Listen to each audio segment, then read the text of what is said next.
Yeah, so they're reviving this apartment complex, and in the midst of it, I was introduced to Mr. Willie, and he came right on in, and he said, you know, whatever way that they can assist us, they would, and he's done just that. Right now, we have 9 families over here that we have housed over here on this property alone. My name is Willie Vargas, and I'm just property manager here at this community.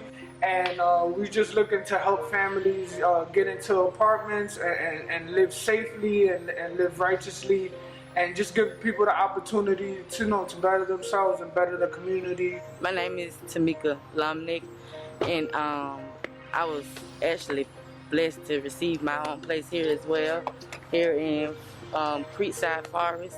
I was in a situation to where it was getting kind of rocky for me. I couldn't handle it no more, and I just felt the need to turn to someone, which was Miss Pink.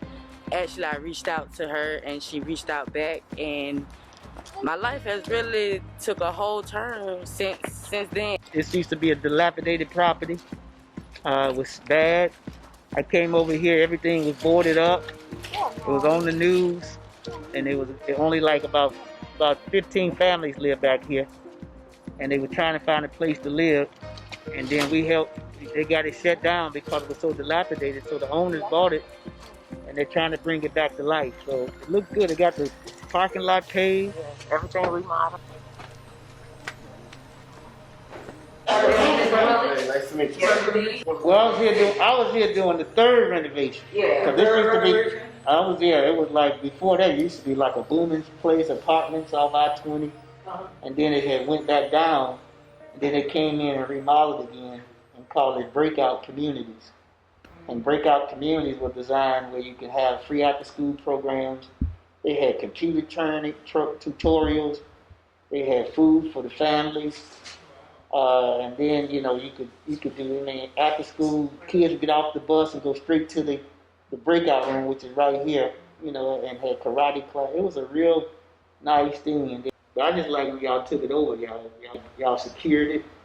Had security down here, and it was working to make things happen. So kudos to y'all what you're doing. I'm fairly new to Atlanta, so I definitely heard some stories, but we're not gonna live off those stories. We're just trying to make it better for the future, which is the idea and the purpose. You might not be from here, but once again, God placed you here.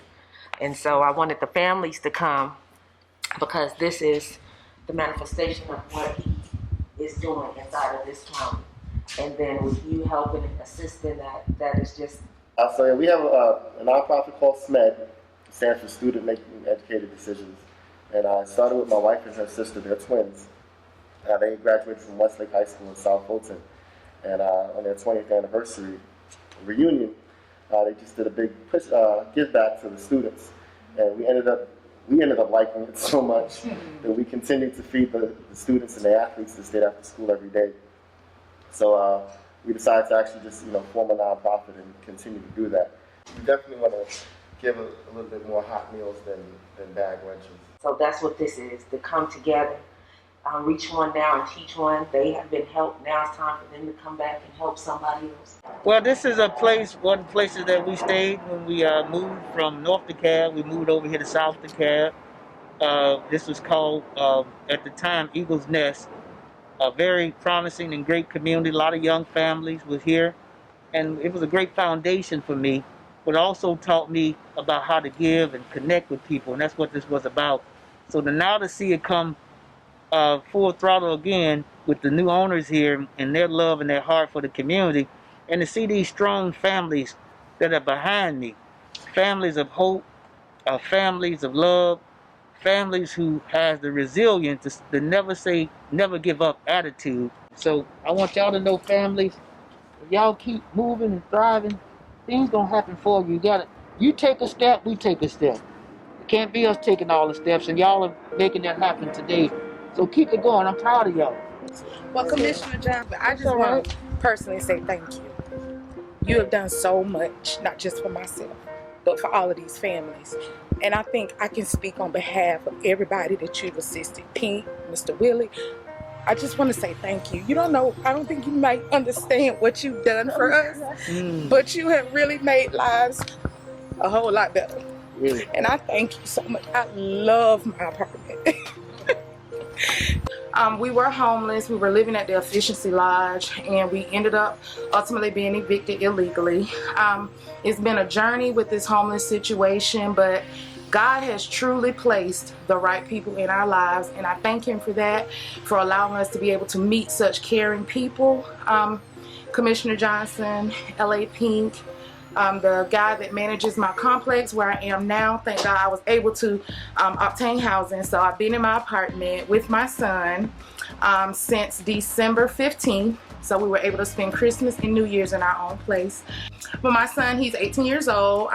He's a senior in school, but he also works full-time. He works overnight at the Walmart warehouse. Then he comes home when he gets off of work and logs into class at 9 a.m. So he's very committed to graduating, getting his high school diploma. He's wanting to go into welding. So I am very much encouraging my son to pursue his dream. This is so important to me because my son has never had his own room. He's either had to sleep in the room with me or he slept in the room with one of his brothers, but he has never ever had his own room.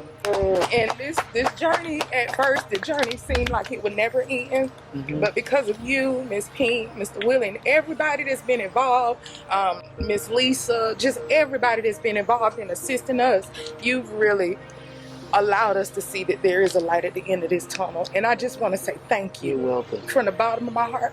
So keep it going. I'm proud of y'all. Don't never give up. Even when you see something going the other way, don't do it. I've been there. I've been disappointed. I've been in defeats. But I've also seen things just rise and then things just turn around that only God could do. Shouts out to Miss Lisa from Action Ministry. She really came in and helped with the housing part of it as far as the funding.